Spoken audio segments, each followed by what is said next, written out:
Okay, so what we covered today was the 100% from closed guard. So we're going to start with the landmarks to kind of look that up if you're not familiar. It's just a front headlock. So I'm going to put my armpit over the top of the back of their neck, and then this arm is going to go underneath. So it's just an underhook, but I have my armpit over the back of their neck.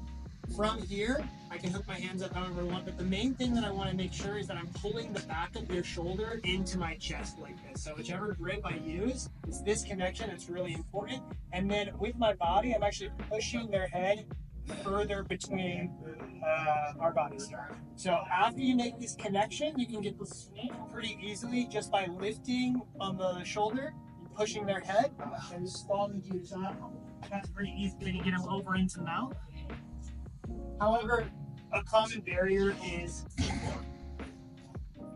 if they pin your back to the mat before you get a really strong connection.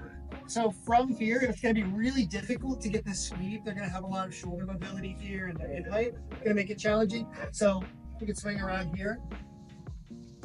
A good option from this 100% when your back has been pinned to the mat is to take the outside foot and post it, start to shrimp, and this might take a couple shrimps, but you want to make sure to keep this connection while you're doing it. As this arm extends, you can just reach out, push it between your legs, and that makes it really easy to hook up a triangle. To hook up this triangle, if I throw my legs over and I can still see his shoulder here, it's going to be difficult for me to actually get that connection.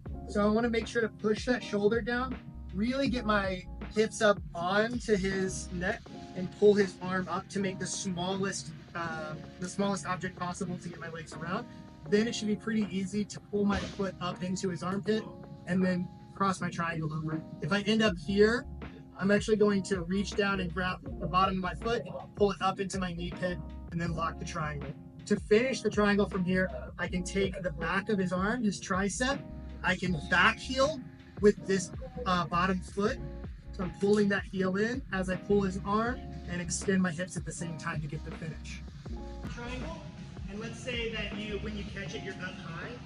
We want to make sure that we are keeping a really tight connection on this artery. Okay, so I've got this, I like to get the elbow to the mat. It's not 100% necessary, but it's a really good way to get this nice and snug. From here, I'm going to close my hands. I'm going to drop down, and I want to collect all of his scapula, including his shoulder, on top of my shoulders. From here, I like to cover the body with a knee on belly, and then rotate so that I'm perpendicular with him, and that's going to push his scapula up into his carotid artery and help me get the finish.